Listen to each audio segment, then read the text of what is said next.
Assalamualaikum warahmatullahi wabarakatuh. Kembali lagi kawan di Legenda Catur Dunia. Seperti yang saya sebut di video tadi, kita akan ulas permainannya Fabiano Caruana di kejuaraan nasional Amerika Serikat atau US Championship 2023. Bagi kawan-kawan yang menunggu permainan Hikaru Nakamura, tolong sabar terlebih dahulu kawan. Kita tunggu game ke-6 dari Hikaru Nakamura yang bermain di Qatar Master. Tapi sementara kita akan coba ulas permainannya Fabiano Caruana. Karena Fabiano Caruana ini menjadi juara US Championship 2023 ini kawan. Kepastian ini didapat dari Fabiano Caruana saat menang melawan Abimanyu Misra di game ke-10 kawan. Dan dia berhak mendapatkan hadiah 60.000 US dollar. Walaupun kejuaraan ini masih menyisakan satu babak terakhir nanti malam atau dini hari. Tapi dengan selisih 1,5 poin atas pesaing-pesaing terdekatnya kawan seperti Lenny Dominguez ataupun Wesley So yang hanya punya 6 poin. Tidak cukup lagi kawan karena gamenya hanya tersisa satu babak saja untuk mengejar 1,5 poin yang didapat atau 7,5 poin yang didapat oleh Fabiano Caruana kawan. Jadi sudah mustahil untuk mengejar Fabiano Caruana. Mustahil, bukan mustahil. Jadi selamat buat Fabiano Caruana yang sudah 3 kali ini menjadi juara nasional Amerika Serikat. Event pertamanya tahun 2016 dia langsung jadi juara kawan. Kemudian tahun lalu tahun 2022 dia juga menjadi juara kejuaraan nasional Amerika Serikat ini. Jadi sekali lagi selamat untuk Fabiano Caruana. Pada game ke-10 kawan, Fabiano Caruana ini melawan Abimanyu Misra. Tapi kita tidak akan ulas permainan saat melawan Abimanyu Misra. Nanti game terakhirnya ini berhadapan dengan Wesley So, Fabiano Caruana. Tapi kita akan coba lihat permainannya saat melawan Hans Niemann pada game ke-9.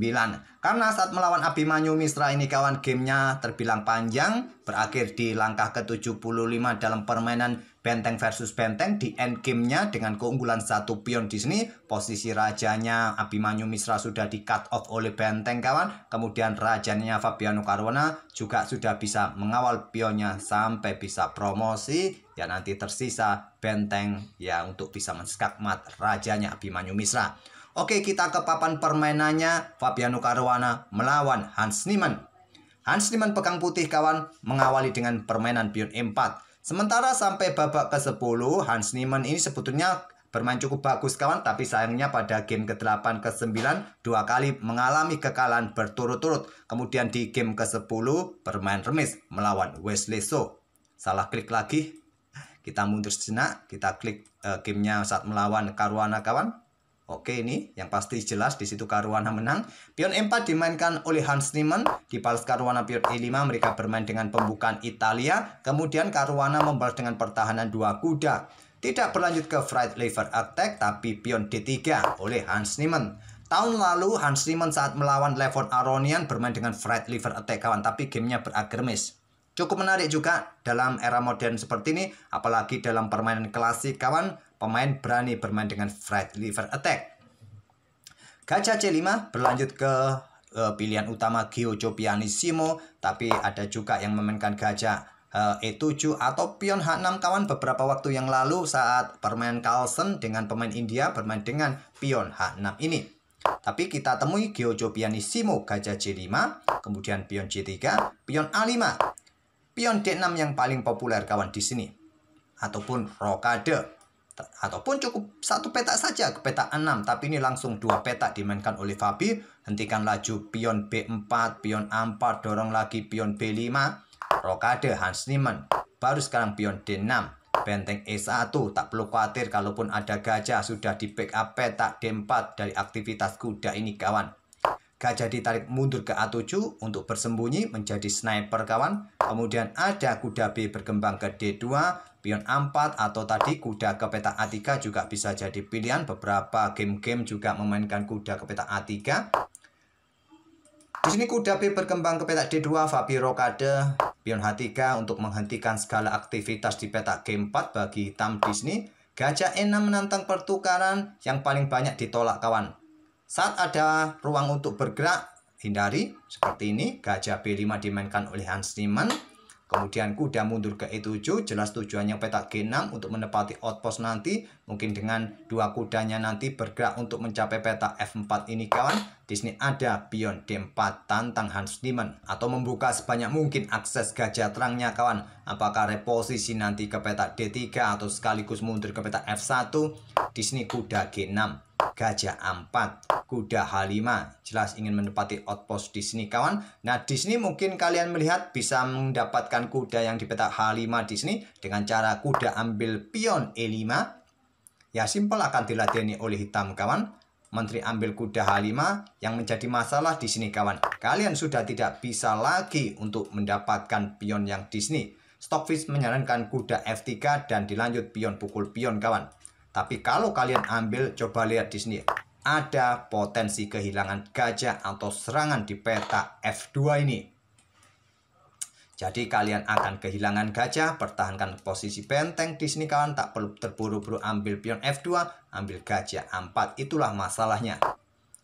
Oleh karena itu kuda F1 dipilih oleh Hans Niemann terlebih dahulu, kuda H yang ke F4 untuk menghindari ancaman di sini juga kawan, kemudian kuda G3 dilanjut dengan langkah pion E pukul pion D4, kuda ambil balik ancam gajah. Gajah hitam sikat kuda di petak D4, maksud saya gajah gelap sikat kuda D4 agar tidak mengancam gajah terangnya yang cukup berbahaya kawan. Pada ruang-ruang terang ini dengan dukungan kuda, menteri juga siap meluncur kawan, memberikan ancaman yang serius. Jadi salah satu penjaga harus dieliminasi, apalagi diagonal ini juga tadi diblokade. Diambil balik oleh pion C, pion D5 tantang Fabi. Ditolak, pion didorong maju. Kalau Stockfish menyarankan gajah C2 backup pion kawan. Tapi memilih dorong pion. Apa jadinya jika diterima tantangan ini? Maka gajah akan mempunyai diagonal serang yang bagus dengan dukungan kuda. Kalau sikat kuda ini terlebih dahulu, masih ada kuda satunya ancam pion yang di sini. Mungkin menteri akan keluar ke petak G4 di sini kawan, menyerahkan pion yang di sini. Stockfish menyarankan tarik mundur kawan ke petak E6 ataupun menteri ke petak F6. Jangan terburu-buru ambil pion ini karena ada benteng E5 ancam gajah kawan. Dan kuda sulit untuk pulang kembali. Kalau pulang ke sini dengan penjagaan menteri, ya benteng sikat gajah ambil balik oleh menteri. Menteri putih mendapatkan kuda H4. Itulah yang bisa terjadi jika pion E pukul pion D5. Tapi pion E5 didorong oleh Hans Niemann dan di sini menteri keluar ke petak H4 kawan. Coba berikan dukungan bagi kuda gajah menyerang pion yang di sini atau kuda serang pion yang di sini dengan dukungan gajah bisa ambil pion H3 nanti. Maaf kawan, setelahnya masih belum hilang. Tapi di sini Fabi memilih dengan pion F6, kemudian gajah gelap sikat kuda F4, ambil balik oleh kuda. Hans Niemann menantang pertukaran kuda di petak H5, terjadi pertukaran kuda, ambil balik oleh menteri putih, kemudian dorong pion F5 Fabi untuk mendapatkan ruang kawan. Diblokade dengan pion F4, kemudian menteri naik ke petak E7 untuk koneksikan dua bentengnya. Kemudian pion A3 untuk kontrol petak B4 dari aktivitas menteri yang mencoba menusuk lewat sisi menteri. Kemudian ada pion C5 tantang Fabi. Ditolak dengan langkah benteng AC1, Fabi dorong lagi pionnya kawan. Dan dengan keberadaan gajah dan beberapa pion menjadikan petak pusat tertutup kawan. Tapi di langkah ke-23 ini, Stockfish menilai posisi putih sedikit lebih baik kawan. Dengan keunggulan 0,69 poin evaluasi dari engine Stockfish 15. Apa yang menjadi keuntungan kawan? Kalau dilihat dari kualitas perwira sih sama, gajah terang versus gajah terang. Kira-kira apa keunggulan putih di sini? Apakah mempunyai satu pion bebas? Jika putih mampu untuk bertukar gajah terang, ada pion bebas yang cukup leluasa, tinggal 3 tempo saja bisa promosi kawan. Dan di sini permainan berlanjut, menteri ditarik mundur ke petak D1 oleh Hans Niemann dan melihat posisi pusat tertutup seperti ini oleh gajah ataupun pion-pionnya. Fabi mempunyai rencana untuk melakukan serangan lewat sisi raja. Geser raja ke H8 terlebih dahulu. Benteng akan menempati lajur G, dorong pion di langkah berikutnya. Dan di sini kawan, baru di langkah ke-25, Hans Niemann mencoba langkah gajah ke petak B5. Tidak tahu langkah gajah ini maksudnya seperti apa kawan. Kalau Stockfish tadi angkat benteng kawan untuk menuju lajur G, untuk mengimbangi permainan benteng di lajur G atau juga blokade laju pion ini. Tapi memilih dengan gajah B5. Di sini pion G5 langsung sebelum benteng G8 tadi juga bagus sebelum pion G5. Dan benteng C3 masih bisa dilanjutkan oleh putih yang terkuat atau benteng E2. Tapi memilih dengan pion B3 kawan. 2 kali langkah tanda kuning tanda tanya. Fabi melanjutkan buka lajur G, pion G pukul pion F4, artinya putih tadi membuat langkah pengorbanan. Pion B pukul pion C4, 3 kali berturut-turut langkah kesalahan tidak presisi dari Hans Niemann kawan. Benteng F1 ataupun benteng C3 masih pilihan terkuat. Tapi pion B pukul pion C4, benteng G8, awas ada ancaman nanti kawan. Apakah menteri nanti bergerak ke sini atau lewat sini nanti kawan. Di sini baru benteng C3 untuk perkuat posisi pion ataupun baris ketiganya. Langkah terlambat yang terkuat pion C5 untuk blokade akses menteri menuju baris ketiga. Kalaupun ada menteri bergerak ke peta 4, nah kalian bisa angkat benteng C3 untuk nanti antisipasi juga ancaman dari menteri di sini. Mungkin pion F3 kalian sikat saja pion ini jika didorong oleh hitam. Kembali lagi ke permainan aslinya. Memilih benteng angkat naik ke C3 dan pion D pukul pion C4. Gajah ambil pion C4, tidak mau banyak kehilangan pion Hans Niemann. Tapi setelah pertukaran gajah terang di sini kawan, menteri mempunyai kesempatan ambil pion lagi di peta A3. Di sini Fabi unggul 1 pion dan berpotensi putih kehilangan 1 pion lagi di sini. Sulit untuk membackupnya di sini kawan. Anggap saja raja ini bergerak ke peta H2 untuk menjaga pion-pionnya ini kawan. Ya simple, 2 langkah berikutnya malah skakmat kawan. Skak mundur, skakmat. Jadi di sini benteng ditarik mundur ke C2 untuk menjaga pion G2-nya dan pion F3 terlebih dahulu. Langsung ambil pion tadi juga tak ada masalah di peta H3, tapi dorong pion F3. Menteri bergeser ke A1 untuk menantang pertukaran kawan yang terkuat, tapi memilih dorong pion E6, pion F pukul pion G2, menteri ke E2, menteri ambil pion H3 lanjut Caruana, dan persiapan menuju sini kawan. Terlebih dahulu menteri meluncur untuk melakukan counter attack. Menteri E5 skak blokade dengan benteng. Benteng C bergeser ke C1. Ada menteri H1 skak. Raja ke F2. Menteri H4 skak untuk mendapatkan posisi di peta F4 dukungan bagi pionnya. Raja bergeser ke E2. Pion F4.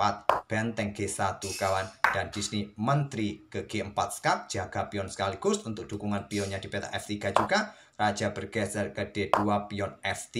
Raja ke E3 untuk mengawasi peta F2 ini kawan. Di sini raja bergeser ke G8 menghindari pin agar bentengnya leluasa bergerak.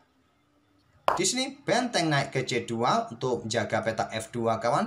Kalau di sini tadi terburu-buru dorong pion maju ke E7, ya ada benteng E8 yang blokade kawan, tak ada masalah.